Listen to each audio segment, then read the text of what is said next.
Gore Mwapendika, and welcome to Africa Good Morning, the show that keeps you up to date with the latest news in Africa and beyond. I am Glenora Shipura. In today's broadcast, Zookeeper mauled to death by a lion in Nigeria. Israel deploys troops to northern border amid concerns of possible ground offensive in Lebanon, and 6 people died of Marburg virus in Rwanda, health minister says. We'll also be talking to talent Gore, who will be filling us in on the latest news from Zimbabwe. And a little bit later on, Ari Hohat will be bringing us the latest news in sports. We'll be right back after this. Neo Paints has established a 67-year Namibian legacy, creating personalized paint solutions that blend quality and innovation for the Namibian people. We pride ourselves in being a 100% Namibian-owned company, investing in our country and our people by employing and empowering true Namibians. With every brushstroke, Neo Paints commits to our quality guarantee and always delivering a coat of excellence. At Neo Paints, we always stay true to our country. We are as Namibian as you.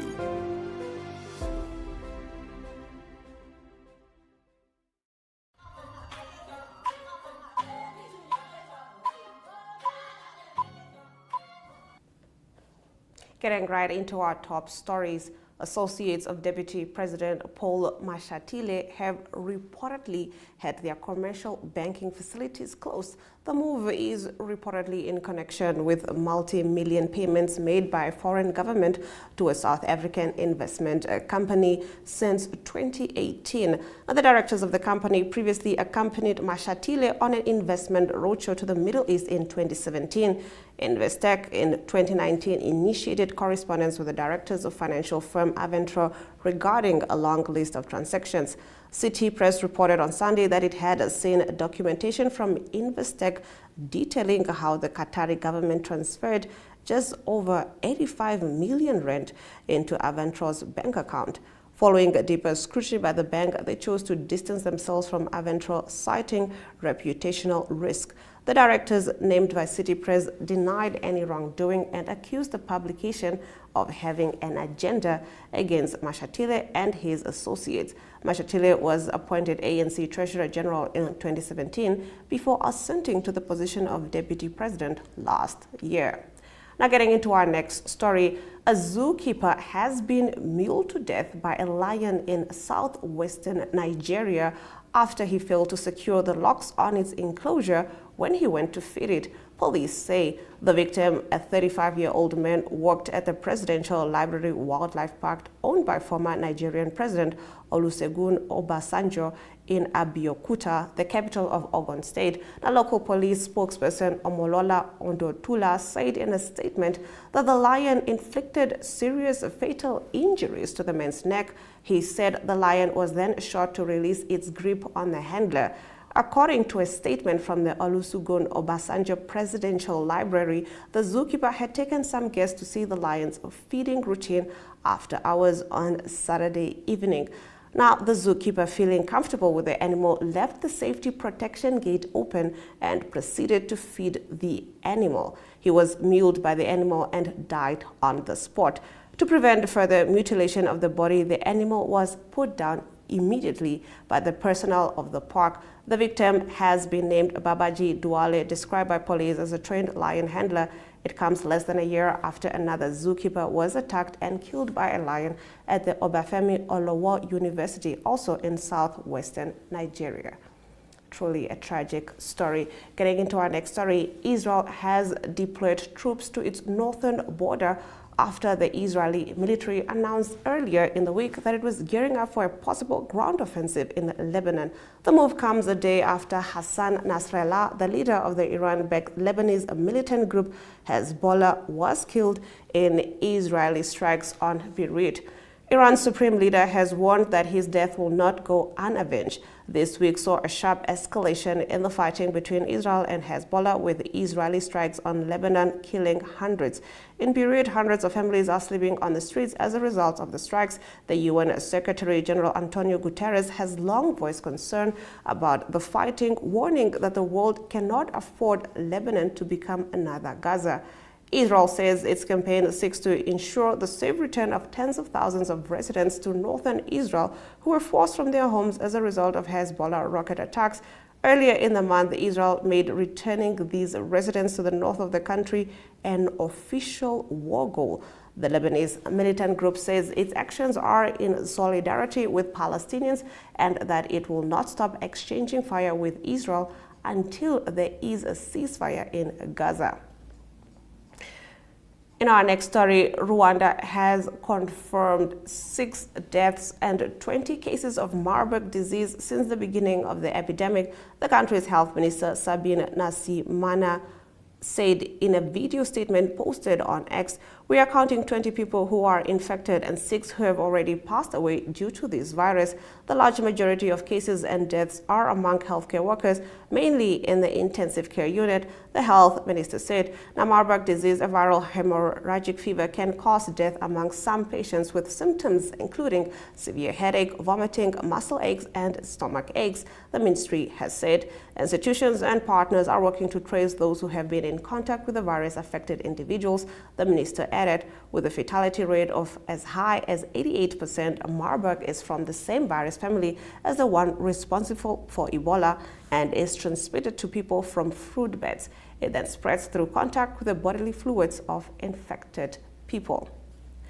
A manhunt is underway for 17 people living on the same street in a South African village who were killed in a mass shooting, police said on Saturday. Now, 2 homes were targeted in the shootings early Saturday in Gabozona village in Lusikisiki, South Africa's Eastern Cape province. The country's police ministry said in a statement, adding that 6 people, including a 2-month-old baby, survived the attack.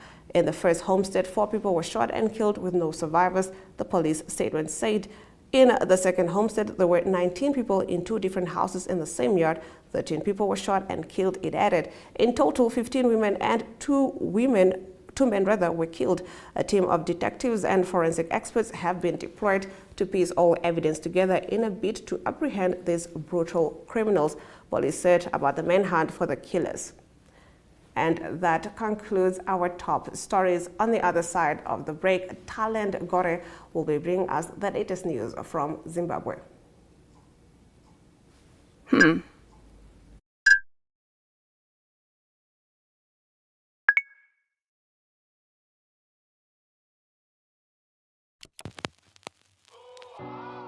E-Ticket, your online ticket solution for events and event marketing, bringing you ease of mind and making sure that your event gets out there.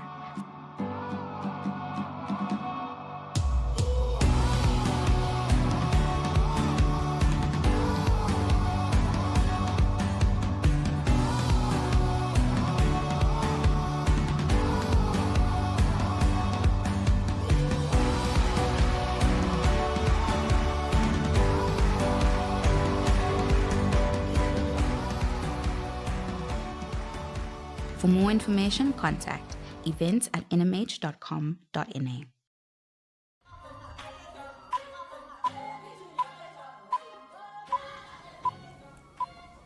Getting right into our news from Zimbabwe, a storm of outrage has erupted across Zimbabwe following the Reserve Bank of Zimbabwe's drastic devaluation of the Zimbabwe gold currency by 44%. Here to bring us this story and more news from Zimbabwe is Talent Gore. Good morning, Talent. Morning, Glenora and Africa. Good morning. So the Reserve Bank of Zimbabwe on Friday devalued the Zimbabwean gold to 24.39 per dollar from 13 ZiG 99. So right now, what it means that $1 is equal to 20.39 ZiG. Apparently, this is the biggest drop, as the monetary authorities are buckling under pressure to dump the command exchange rate.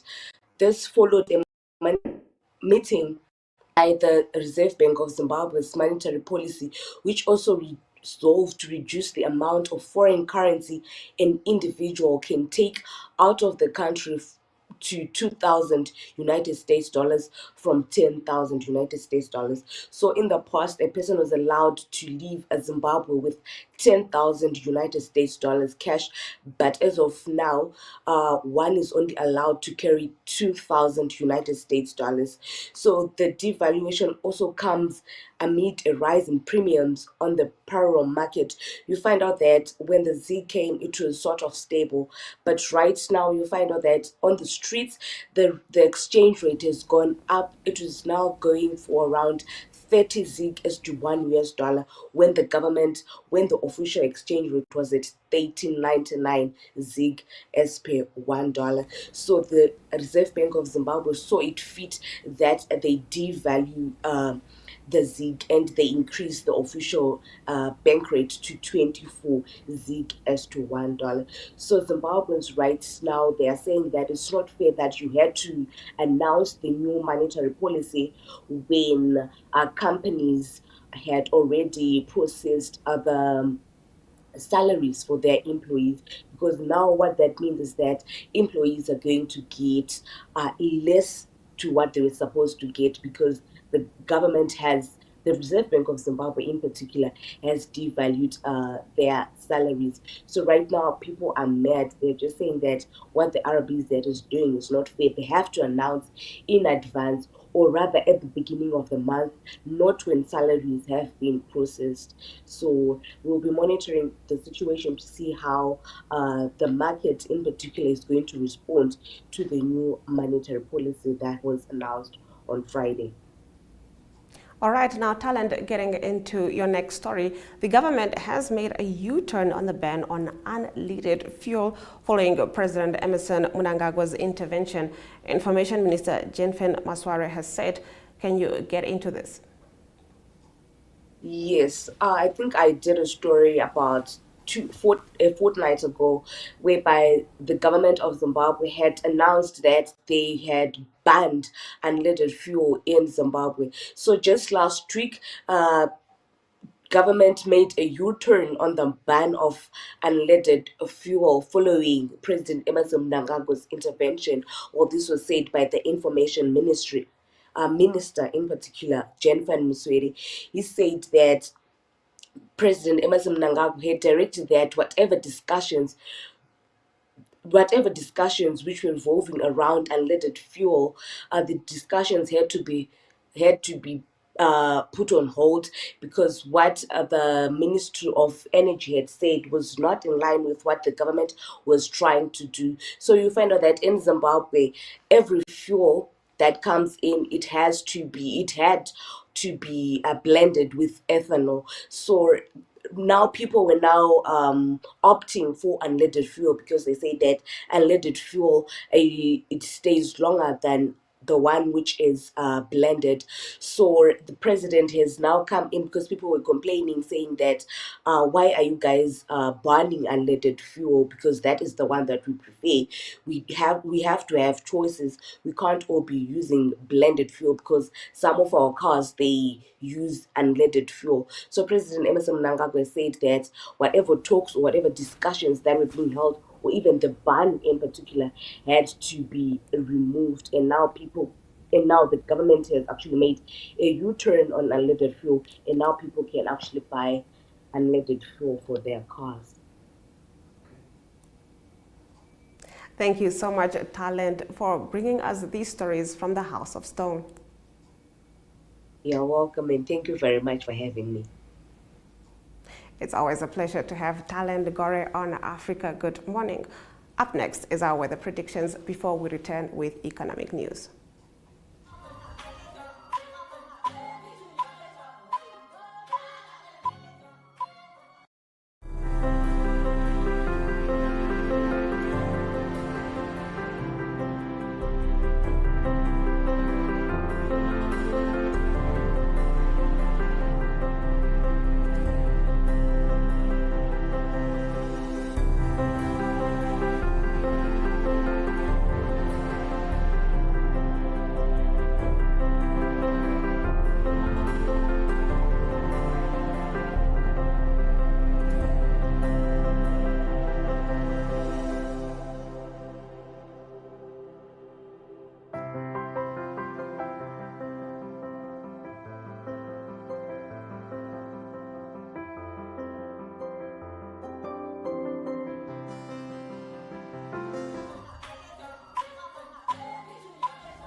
Getting into our economic news, the Public Utilities Regulatory Commission of Ghana has announced an upward adjustment of water and electricity tariffs. The new electricity and water tariffs will reflect an increase of 3.02% and 1.86% respectively starting from October 1st, 2024. This adjustment is part of the Commission's regular quarterly review process, which aims to align tariffs with changes in key economic indicators such as the US dollar or the Ghana cedi exchange rate, inflation, and natural gas costs. In a statement released on Saturday, September the 28th, the PURC attributed the tariff increases to several factors, including a 4.96% depreciation of the cedi against the dollar between the second and third quarters of 2024, as well as changes in inflation and gas prices. These factors have led to a revenue shortfall of 173.98 million Ghana cedi in the electricity sector and 12.01 million of Ghana cedi in the water sector. The statement noted that the 3.02% increase in electricity tariffs and the 1.86% rise in water tariffs will apply to all customer categories for the third quarter of 2024. Getting into our next story, the White House has announced that President Joe Biden will visit Angola in October in fulfillment of his promise made to African leaders during the U.S.-Africa Summit in 2022. The trip, which is scheduled to take place from the 13th to the 15th, will present an opportunity for the U.S. president to discuss with his Angolan counterpart, João Lourenço, the shared priorities of both countries, including bolstering our economic partnership, White House Press Secretary Karine Jean-Pierre said. She said the leaders will also discuss Africa's first transcontinental rail network that aims to connect the Atlantic Ocean to the Indian Ocean, linking Angola, the Democratic Republic of Congo, Tanzania, and Zambia. The project, known as the Lobito Corridor, is a signature plan of the G7's Partnership for Global Infrastructure and Investment. That concludes our economic news. Let's take a look at our financial indicators before we come back with Ari Hokat with the sports news.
When it comes to the world of sports, I only trust one man to keep me updated, and that is Ari Hokat. Good morning, Ari. Get into the sports news.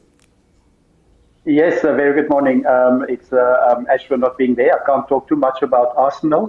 So let's start with the defending champions, Manchester City. The big news is for the second weekend in a row, it's Manchester City, defending champions, dropping points. They didn't lose, but they played to a 1-1 draw against Newcastle at Newcastle. That drops them back to second position now on the log after 6 games. After 6 games now, it is 15 points for Liverpool. They're 1 point ahead of Manchester City. It was Liverpool that beat Wolverhampton. That was a away game, good result for Liverpool, beating them 2-1. And then also Arsenal, they're also just 1 point behind Liverpool. They've got 14 points. Arsenal also a home victory for them against Leicester. That was 4-2. Chelsea also coming up. They're fourth on the points table at the moment. They're beating Brighton 4-2 at home.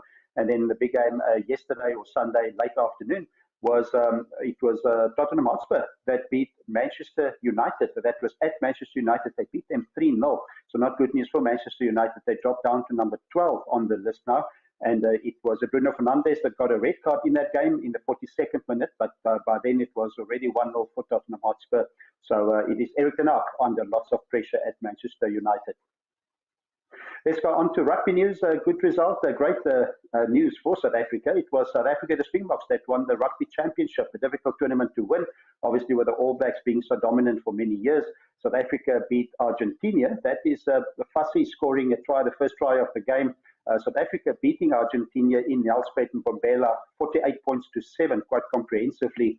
And they win the rugby championship. That's for the first time since 2019. That was a shortened version in 2019. And it is South Africa that's the victors. They have 24 log points after 6 games. The All Blacks, they have 16 after 6 games. The All Blacks on Saturday also played against Australia. They retained the Bledisloe Cup already, 33-13, New Zealand beating Australia in that game. Just briefly, also some United Rugby Championship results. The South African teams, they're in action. The home teams won, the away teams lost. It was the Ospreys that beat the Stormers 37-24, and then Connacht beat the Sharks 36-30. Both of them away games. Then at home, Lions beat Ulster 35-22, and the Bulls too strong for Edinburgh 22-16.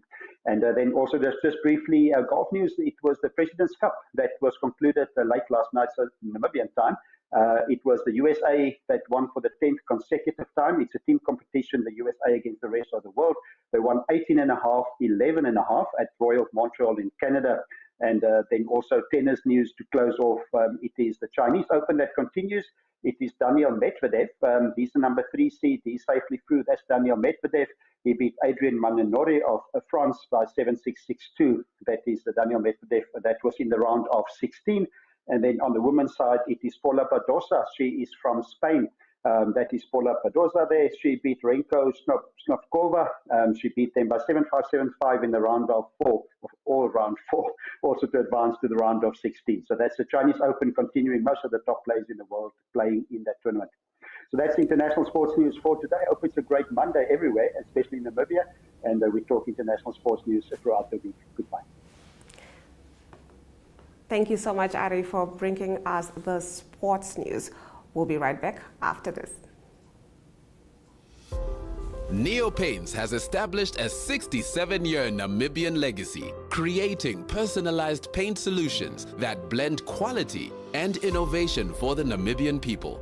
We pride ourselves in being a 100% Namibian-owned company, investing in our country and our people by employing and empowering true Namibians. With every brushstroke, Neo Paints commits to our quality guarantee and always delivering a coat of excellence. At Neo Paints, we always stay true to our country. We are as Namibian as you.